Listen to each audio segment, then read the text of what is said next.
3 days out of the year that will wake a child like no other: their birthday, Christmas, and the first day of summer.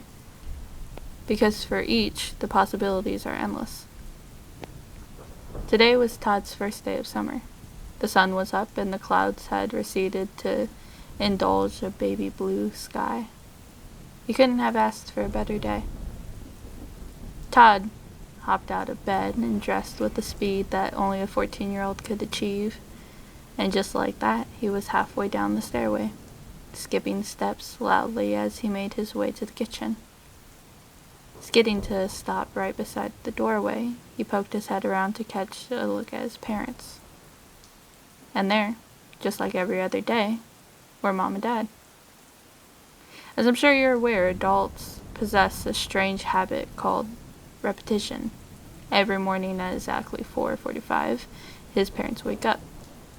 Following their laboratory's duties, they make their way to the kitchen and begin the next leg of their mundane morning. His mother sets the table, makes breakfast, and pours her husband coffee. His father reads the newspaper, drinks his coffee, and then stares blankly at his food for roughly 2 minutes before examining he isn't hungry. Every single day, Todd usually follows a routine of sorts. But that had ended yesterday. The rest was up to him. Todd, breakfast is ready, sweetie. Come downstairs. How his mother had failed to hear him bounding down the steps just before will elude us. I'm right here, Mom, Todd exclaimed as he came around the corner into the kitchen. Okay, just make sure to wash your hands first, honey. But I just woke up. They aren't dirty. A rustling of newspaper and do as your mother says, Todd. So Todd suckled to the sink and, as you can imagine, rinsed his hands in cold water for about 3 seconds. He finished breakfast, polished off his OJ, and began to make his way out of the kitchen, poised to take on everything the day had to offer. Todd felt, well, equipped for everything. Yet before he could make his way out of the house, his mother called to him. Todd, your father and I are having the O'Briens over tonight. Could you be a dear and find grandmother's dinner set in the basement? It should be labeled Grandma's Dinner Set.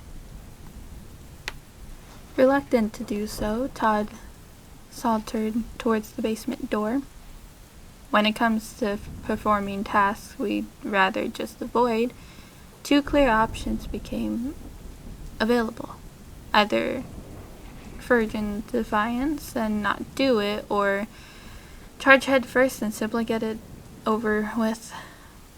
Standing at the top of the basement stairs, Todd felt a bemused mixture of the two. Todd's basement was not one of those clean and inviting sort of basements. The kind that many renovate and turn into a guest room or play area for kids. No. Todd's basement was dank, dark, and altogether unwelcoming. A half-patched window allowed the only ray of daylight into the dim room, mainly used for storage. The concrete floor was littered with boxes and stacks, piles and heaps, memories upon memories unknown to Todd. Basements are their own kind of graveyard. Oftentimes, when searching aimlessly for what you need, you stumble upon other mishless trinkets. It's rare to come across what you were originally looking for. While searching for the box labeled Grandma's Dinner Set, containing Grandma's dinner set, Todd stumbled upon something he had never seen before in their basement. A door. Just a simple wooden door, and that's all it was. To Todd it seemed off somehow, but he couldn't place what. He was usually very perceptive, and this is throwing him a curveball. There are doors everywhere.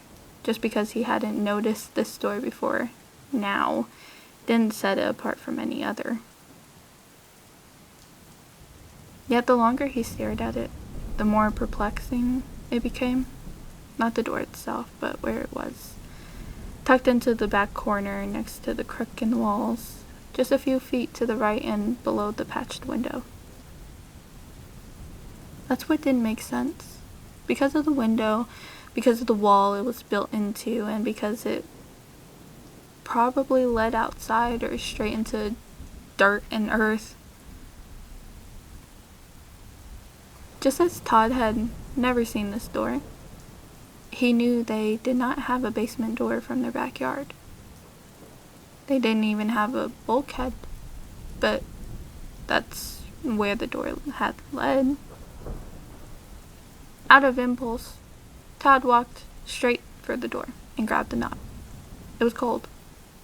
He barely noticed its ice-cold kiss through his pumping adrenaline as his heart raced and his energy flew. Todd braced himself and pulled the door open, expecting himself in the basement to be flooded with daylight or dirt. But there was no light. And there was no light. Standing just within the doorway, Todd couldn't see a thing through the pitch black. He saw only darkness. True darkness. The kind that keeps small children awake in their beds at night. The kind that follows you everywhere and rests, waiting for the moment you close your eyes and relinquish yourself into it. Todd shuddered, either from fear or the sudden chill that permitted from the darkness. In an instant, he slammed the door shut, ran up the stairs, down the hallway, out the front door, and into the yard. It took him a moment to register what he was looking at, and that he was looking at nothing more than the wall, the side of his house, and no door. Determined that this had all been settled, Todd walked back inside the house, now that the mystery had been solved and there was clearly no door.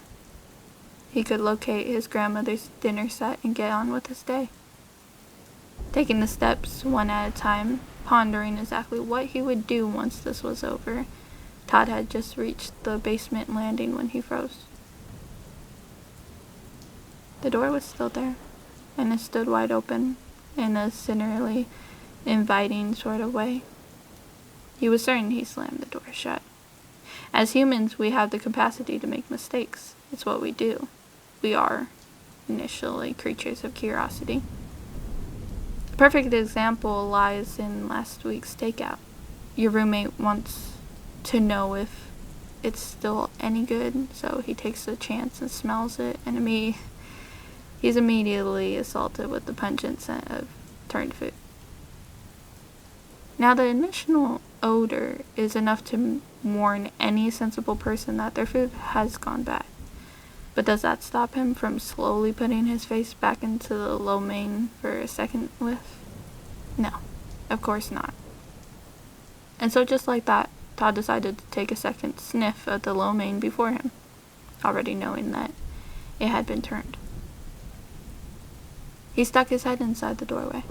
Todd immediately noticed, from what he could make out, that the stairs led quite a ways down, closed in on either side by stone and earth. The steps went down and down and down. Having taken an unnecessary second whiff of the lo mein, Todd still isn't positive the food hasn't turned yet. Deciding this time it would be best to take a bite of the situation, Todd began his descent down the stairway. Step at a time, Todd moved downward. A quick pause to turn around, and he could see the door above him, not 10 feet away. It was growing darker the further he moved. He wasn't sure why he kept walking. In fact, he wasn't sure of this at all. Todd knew most things are the way they are from an early age. He was especially perceptive and could figure most things out through observation. A trait that's helped him immensely in school and life. But this made the least bit of sense. None of this could be here. He couldn't really be walking down stairs that weren't there. But he was nonetheless. So he kept walking, hoping that each new step might bring forth a sort of explanation. Only silence. And his light footsteps gave answers to his question. He turned around once more, and now the door floated roughly 40 feet above him. It was growing much darker. In front of him, the black continued. It began to involve him. The faint light from the doorway fading as he progressed, unsure if now would be the best time to turn around and forget this had ever happened. Todd heard something ahead of him. It was the sound of a falling pebble. Dipping once again into curiosity's fickle hands, Todd continued towards the noise. After a time, his eyes began to adjust to the darkness around him. What once seemed a stone wall surrounding both sides of the stairs was now a cave-like tunnel. The further on he went, the falls fell back to create around the stairs a cavern so wide he lost sight of its walls. From the ceiling hung stalactites of all sizes, jutting out here and there, even along the walls. The cave held a sort of dismal beauty that paired well with the silence and the stillness of its immensity. Todd sat, bewildered, and ingested his surroundings. Todd spent a great deal of time sitting on those steps. How much exactly, he wasn't sure. Time stands still in dark places, where light and life exist only ever so slightly.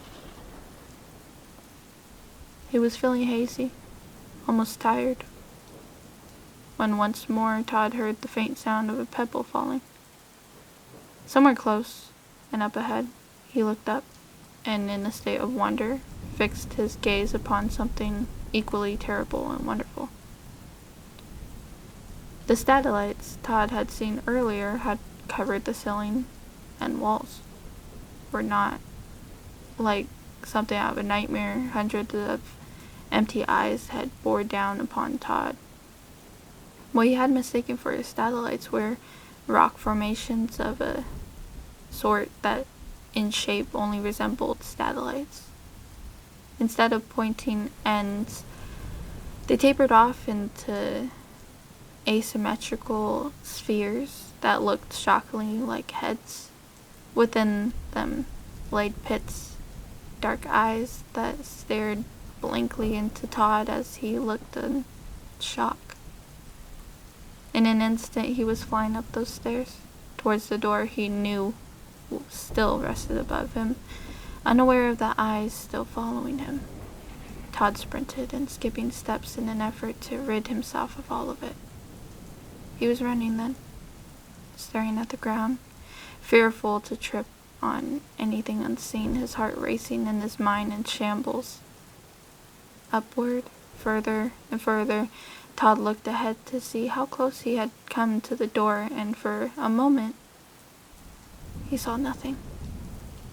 No door, just stairs and stairs, and then he tripped. Todd woke up in bed, screaming, coming from a horrible sleep. It was morning. He could tell by the sunlight trickling in from his bedroom window. It was just a dream. That's why nothing made sense. The things that he had seen, only a manifestation of his own thoughts. He got out of bed and noticed he was dressed in his clothes from the dream. Unless he had worn them yesterday and fallen asleep without undressing. He must have. Dismissing this thought, Todd walked out of his room and down the stairs like every day to meet his parents in the kitchen. There they were, making breakfast and reading the newspaper. His mother busy away at cutting something on the counter. He stood in the doorway, a wave of relief washing over him. Nothing had changed. He took a step into the kitchen, headed towards his seat and at the table, when he heard a faint sound from behind him. The sound of a falling pebble. Todd turned wearily and saw only his living room. Someone had left the TV on, documentary, and underground caves all over the world. Funny, there were no pebbles or rocks, just the noise coming from the TV. Todd smiled a little, realizing how silly he was being. Turning back to the kitchen, Todd's father had lowered his newspaper and his mother turned around to face him. They only stared. Eyes darker than black. Eyes that held nothing within them. Pits so deep and empty and dark. So dark. Todd fell into those pits. Fell and fell and fell until his head met the cavern floor in a sickening, squishy crunch. Continuous. Countless deep, empty eyes bore down on a small dying body.